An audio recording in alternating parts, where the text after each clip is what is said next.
ನಮಸ್ಕಾರ ಸ್ನೇಹಿತರೆ, ನಿಮ್ಮ ಪ್ರೀತಿಯ ಶಿವಾನಂದ ತಳವಾರ್. ಶ್ರೀ ಸ್ವಾಮಿ ವಿವೇಕಾನಂದ ಆಶ್ರಮ ಜಮಖಂಡಿಯಲ್ಲಿ ಒಂದು ಕ್ಷಣ.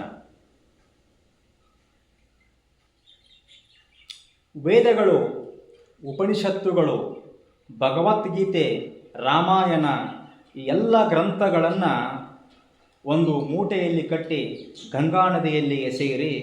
ಹಸಿದ ಹೊಟ್ಟೆಗೆ ಅನ್ನವನ್ನು ಸಂಪಾದಿಸುವ ಮಾರ್ಗವನ್ನು ಕಲಿಸಿಕೊಡಿ ಎಂದು ಹೇಳಿದ ಸ್ವಾಮಿ ವಿವೇಕಾನಂದರಿಗೆ ನಮಸ್ಕರಿಸಿ,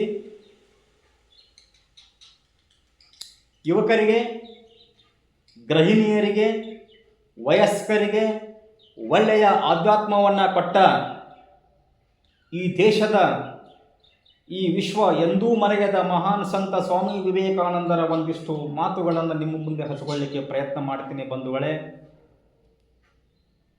ಅಖಂಡ ಭಾರತದ ದಾರಿದ್ರ್ಯ, ಈ ಜಾತಿ ಪದ್ಧತಿಗಳು, ಈ ಕೋಮುವಾದಗಳು ಇವೆಲ್ಲವುಗಳನ್ನು ಮೀರಿ ನಿಂತು ವಿಶ್ವಕ್ಕೆ ಸಂದೇಶವನ್ನು ಕೊಟ್ಟ ನಮ್ಮ ವಿವೇಕಾನಂದರಿಗೆ ತಲೆಬಾಗುತ್ತೇನೆ.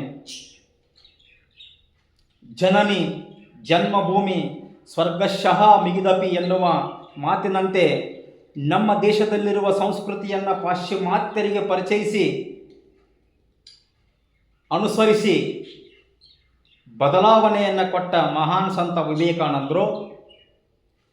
ನಮ್ಮ ಭಾರತೀಯರು ಇವತ್ತಿನ ದಿವಸ ನಮ್ಮ ಸಂಸ್ಕೃತಿಯನ್ನು ಮರೆತು ಪಾಶ್ಚಿಮಾತ್ಯರ ಸಂಸ್ಕೃತಿಯನ್ನು, ಅದಕ್ಕೆ ಒಂದು ಮಾತನ್ನು ಹೇಳ್ತಾರೆ, the whole Indian culture is already flowed in foreign river ಅಂತ ಹೇಳ್ತೀವಿ. ನಮ್ಮ ಭಾರತೀಯರು ನಮ್ಮ ನಡೆ ನುಡಿ, ನಮ್ಮ ಸಂಪ್ರದಾಯವನ್ನು ಬಿಟ್ಟು ಭಾರತೀಯ ಸಂಪ್ರದಾಯವನ್ನೇ ಮರೆತು ಪಾಶ್ಚಿಮಾತ್ಯರ ಸಂಪ್ರದಾಯಕ್ಕೆ ಯಾಕೆ ಬಲಿಯಾಗಬೇಕು ನಾವು? ನಿಮಗೆ ವಿವೇಕಾನಂದರ ಶೀಲ ಚಾರಿತ್ರ್ಯ ಗೊತ್ತಿದ್ರೂ ಪಾಶ್ಚಿಮಾತ್ಯರ ಉಡುಗೆ ತೊಡುಗೆಗಳಿಗೆ ಮೊರೆ ಹೋಗುವ ಕೆಲಸಕ್ಕೆ ಕೈ ಹಾಕಿದ್ದೇವೆ ಆಲ್ರೆಡಿ. ನಾವು ಪಾಶ್ಚಿಮಾತ್ಯರ ಉಡುಗೆ ತೊಡುಗೆಗಳನ್ನು ಧರಿಸದೆ ನಮ್ಮ ಉಡುಗೆ ತೊಡುಗೆಗಳನ್ನು ಪಾಶ್ಚಿಮಾತ್ಯರು ಧರಿಸುವ ಹಾಗೆ ಮಾಡುವ ಕೆಲಸ ನಮ್ಮ ಭಾರತೀಯರದಾಗಿರಬೇಕು. ಅಮೇರಿಕನ್ನರು, ರಷ್ಯನ್ರು, ಆಸ್ಟ್ರೇಲಿಯನ್ರು, ಜರ್ಮನಿಯವರು, ಚೀನಾದವರು ಧರಿಸುವ ಬಟ್ಟೆಗಳನ್ನು ನಾವು ಧರಿಸಿ ನಮ್ಮ ಸಂಸ್ಕೃತಿಗೆ ಮುಖ್ಯವಾಗಿ ಧಕ್ಕೆ ತರುತ್ತಿದ್ದೇವೆ. ನೋಡೋಣ, ನೀವು ಹೇಳಿ ಅಮೇರಿಕದವರಿಗೆ ನಮ್ಮ ಭಾರತೀಯ ಸೀರೆಯನ್ನು ಪರಿಚಯಿಸಿ ನೋಡೋಣ. ಅವರು ಬಿಟ್ಟು ಚೂಡಿದಾರದಂಥ ಫ್ಯಾಷನ್ ಡಿಸೈನ್ ವಸ್ತುಗಳನ್ನು ನಮ್ಮ ಧರಿಸಿ ನಮ್ಮ ಭಾರತೀಯತೆಗೆ ಧಕ್ಕೆ ತರುವ ಕೆಲಸಕ್ಕೆ ನಾವು ಕೈ ಹಾಕಿದ್ದೇವೆ.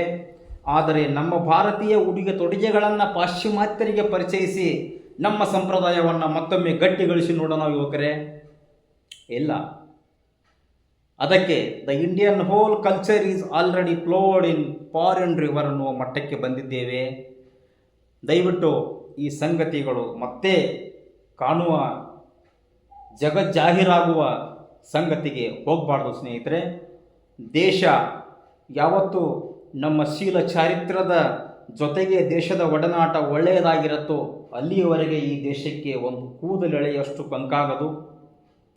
ಒಂದು ವಿಷಯವನ್ನು ತಮ್ಮ ಮುಂದೆ ಮನವರಿಕೆ ಮಾಡಿಕೊಟ್ಟಿದ್ದಕ್ಕೆ ಈ ಆಶ್ರಮಕ್ಕೆ ಸ್ವಾಮಿ ವಿವೇಕಾನಂದರಿಗೆ ನಮಸ್ಕರಿಸಿ ನನ್ನ ಮಾತಿಗೆ ವಿರಾಮ ಕೊಡ್ತೇನೆ.